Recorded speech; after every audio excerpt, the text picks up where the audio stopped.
Hey, English one, good morning.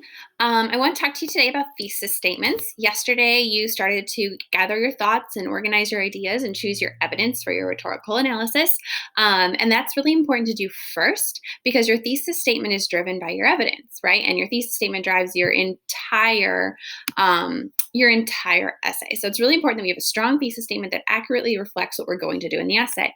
I think a lot of times students write a thesis statement and then begin the body of their essay without the thesis statement in mind. So I like to, in my planning, pick my evidence, then write my thesis statement, then go ahead and actually start drafting my essay. So that's why I'm recording these in this order.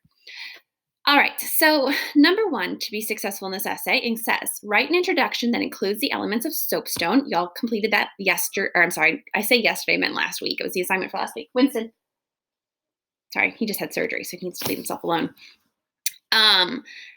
And then your thesis statement should be the last sentence of the paragraph and should include Martin Luther King's intended purpose and 3 of the rhetorical strategies he employs to convince his audience.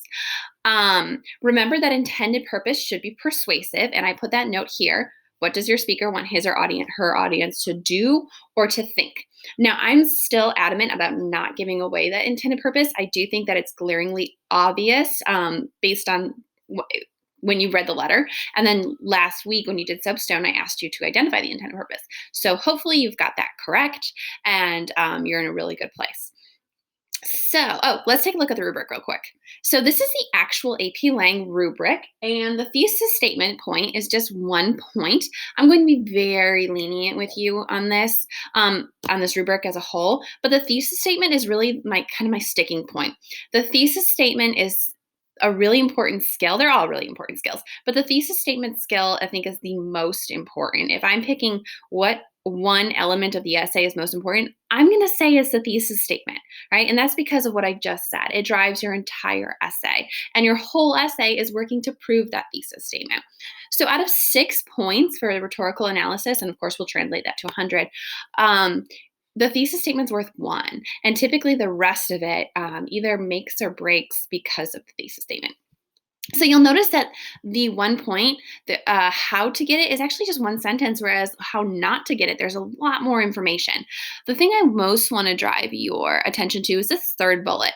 The intended thesis provides a summary of the issue with no apparent or coherent claim. Okay, so summary, kind of from this point forward, unless you're asked to write a summary, is no good. Okay. If your thesis statement includes summary and is not defensible and does not include a clear intended purpose, you're not going to get the thesis statement point. So let's go ahead and practice. Remember that this is my thesis statement, and if you take my thesis statement, that's still a form of plagiarism, taking somebody else's work. So please make sure you're using it only as a model and not as your thesis statement.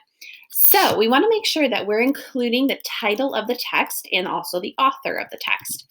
In Dr. Martin Luther King Jr.'s letter from Birmingham jail. Remember that smaller text go in quotation marks, and it's a letter, so it does go in quotation marks. We are writing in perfect MLA. King convinces his audience of, identify the audience here. You may have already done this in your introductory paragraph, and that's another option. If you've already done that, you don't have to redo it here. I'm just going to assume this is the first time we're specifying who the audience is. So in Dr. Martin Luther King Jr.'s letter from Birmingham jail, King convinces his audience of whomever, or attempts, no, we'll say he did it. Convinces his audience of to do what? Intended purpose.